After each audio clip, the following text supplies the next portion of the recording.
What's up, everybody? It's your boy Jay Mason. Right now, with me on the time machine, I have legendary BET VJ and radio personality, Mr. Donnie Simpson. Mr. Simpson, welcome to the time machine. Well, thank you, Jay Mason. I appreciate it, man. How you doing? Man, I'm doing good, brother. How about you? I'm doing fine. Can't complain, man. I'm living the dream right now interviewing you because you don't know how much I watched Video Soul when I was younger. Wow, really? Yes. Wow. Well, that's very cool. Thank you, man. All right, let's go ahead. Appreciate the support. All right, let's go ahead and get this started. Now, how did you get your start in radio? Wow. I was 15 years old, believe it or not. Yeah, I was a baby, man. My mother owned a record shop in Detroit, Simpson's Record Shop. She still owns it, by the way. And I worked there from the time I was 12. So people would always come in the record shop and say, "God, you sound like a DJ." You know, because I had this heavy voice. And I mean, I remember the year my voice changed. It was during the summer between between 7th grade and 8th grade. You know, because I was in the choir, and I was the only male first soprano in the choir, which was cool because you got to sit with the girls. Right. But then that next semester I came back, man, and I was this heavy baritone. You know, it was just really weird. So people would always come into my mother's record shop and say, "You sound like a DJ," and it would go in one ear and out the other. My first ambition was, believe it or not, to be a Baptist minister. Wow. And then one day my mother had a live remote. One of the local DJs, Al Perkins, came out and did his radio show from my mother's record shop. And he put me on the air once an hour or so, you know, doing the specials. And we got the Temptations' greatest hits on sale this hour for $2.99.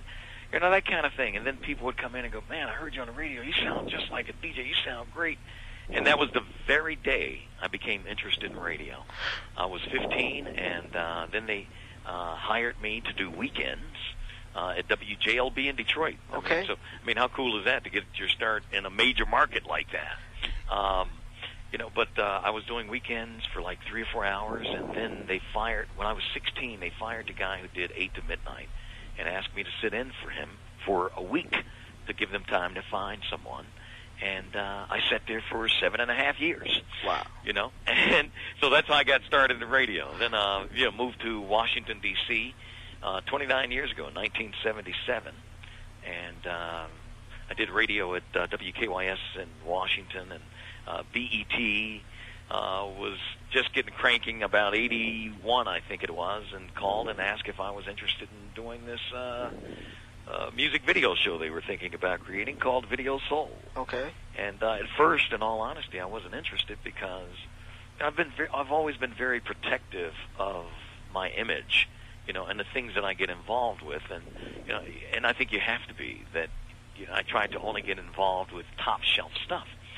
BET in its infancy wasn't a pretty baby, right? You know, but as I thought it through, the bottom line became that this is our first black television network. Mm-hmm. If you have something to offer, you need to do that. Mm-hmm. And so I went on and did it, and I'm glad I did, man. Right, and it's also should be known, too, that while you were in D.C., you were backing up George Michael on the Sports Machine, correct? Yeah, right. I sure was, man. I was George Michael's backup for about 3 years, and eventually I had to give that up. I just had too much going. I was you know, doing the morning show. I was the program director of the radio station. I had BET in the afternoon and George Michael on the weekend. Right, so you were on your hustle. Oh, man, I'm telling you, bro. Too many things to do. Right, right. Now, what was Video Soul like during its early years? Well, very early. I mean, it was pretty rough. When I first started, I wasn't even sure this thing was going to last more than a year. Right. Because we didn't have the titles that you know, MTV had. The white artists got bigger budgets.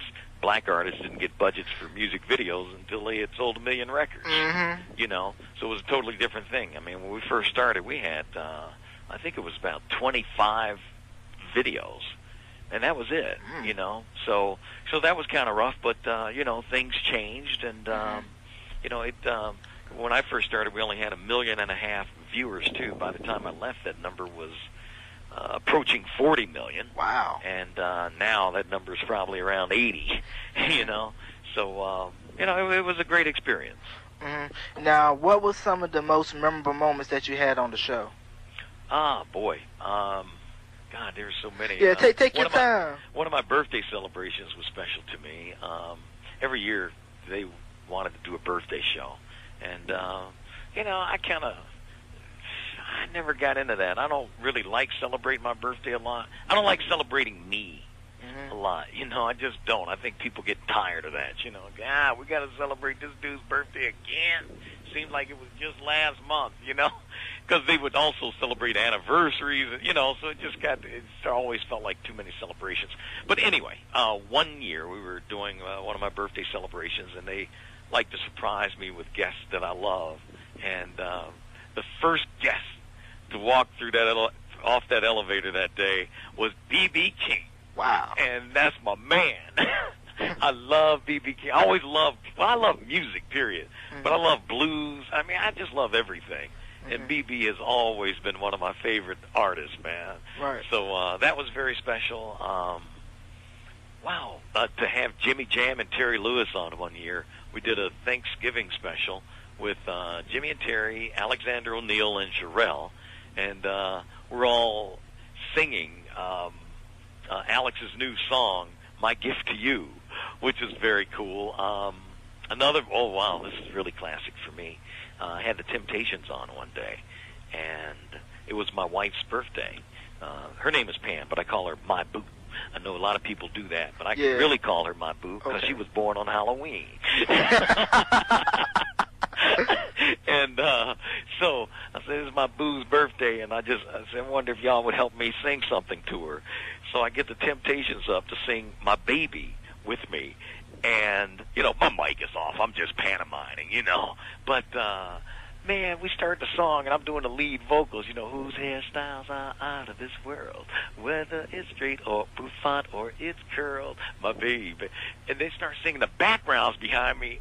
And I almost stopped, man, because I'm a freaking, I grew up in Detroit. Temptations are like kings to me. And all of a sudden I realized, these dudes ain't playing. You playing, but they're singing back there. Right. I mean, they were blowing, man. It was just an amazing moment for me just to have someone that I've idolized all my life on stage kicking it with me like that, We did an Aretha Franklin special once from her house, 2 hours with Aretha. I'm sitting on her piano stool with her, and I don't remember how we got into this, but somehow the conversation went to Curtis Mayfield, which is another great moment for me, another special that we did with him, a guy whom I love and miss. But we started talking about Curtis, and I was telling Aretha, I said, my favorite song by Curtis is The Makings of You.